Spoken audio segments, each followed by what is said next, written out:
So, ano pa yung mali patungkol sa Christmas? Ang sabi nga, pinaniniwalaan natin na Pasko ay para sa mga bata.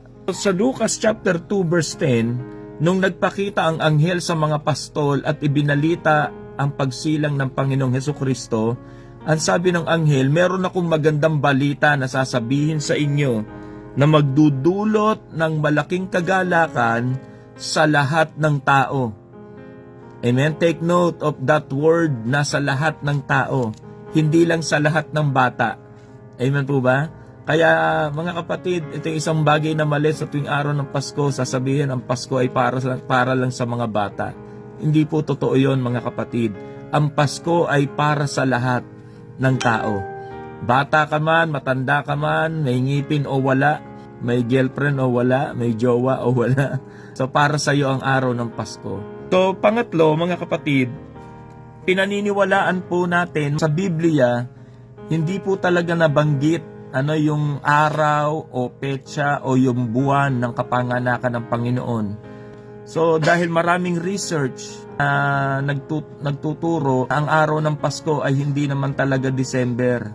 So sapagkat meron silang mga basihan kung bakit hindi December. So unang-una na kanilang basihan, yung panahon na nag-utos si Emperor Augusto sa Lucas chapter 2 verse 1 na magpatala ang lahat ng mamamayan. At yon ay ginagawa nila hindi sa panahon ng taglamig. Si Emperor Augusto ay hindi pwedeng mag-utos ng isang batas na magagalit ang mga tao sa kanya. Kasi alam nyo, ginagawa yung pagpapatala sa panahon ng tag-araw. So, isa ito sa pinaniniwalaan at nagpapatunay na ang araw ng Pasko ay hindi December, hindi sa malamig na panahon. Pangalawa, yung mga pastol na nagpapastol ng kawan, isa rin po ito sa magiging pruweba mga kapatid na ang mga pastol, mga tupa ay hindi dapat isinusuga ng malamig na panahon. Maaring mamatay ang mga tupa sa panahon ng taglamig. Kaya ang mga tupa ay madalas isinusuga sa tuwing araw ng tag-araw. At ang pinaniniwalaan nila na ang araw talaga ng kapanganakan ng Panginoon ay between Marso hanggang November. Yan po yung pinaniniwalaan nila na kapanganakan ng Panginoon. So, meron pang isang paniniwala dito mga kapatid na ipinanganak daw ang Panginoong Hesus sa panahon ng kapistahan ng tabernakulo o yung tinatawag na Sukot. Ito ay pagdiriwang ng mga Israel sa panahon na yon na ipinagdiriwang nila ang pista ng tabernakulo. At yung pista na yon ay ginaganap sa tuwing araw ng Setyembre. Hallelujah. So pinaniniwalaan na ang totoong kapanganakan daw ng Panginoong Hesus ay hindi December kundi Setyembre. Kaya mga kapatid, ito yung ilang bagay na mali na paniniwala sa Pasko. Oo, nandun na tayo. Hindi naman talaga sinabi sa Biblia yung eksaktong month at date na ipinanganak ang Panginoon. Pero sa ating mga Kristiyano, sapat na sa atin na sa loob ng isang taon, meron tayong inaalala na merong isang Panginoon na ipinanganak sa sabsaban na pinagdiriwang ng buong mundo ang araw ng Kapaskuhan. So purihin ang Panginoon. Ano pa yung pinaniniwalaan nilang basihan sa Biblia?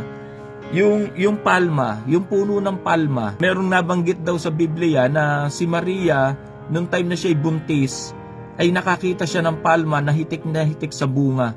Yung palma ng datiles o yung dates. At yung dates na yon, yung palma ay namumunga sa araw ng tag-araw. Hindi siya pwedeng mamunga ng araw ng taglamig. Amen? So yun pa yung isang paniniwala nila na nagpapatunay na ang araw ng kapanganakan ng Panginoon ay hindi sa panahon ng taglamig. Malinaw po ba yon mga kapatid? Hindi na mahalagang pag-usapan at pagtalunan pa yung date.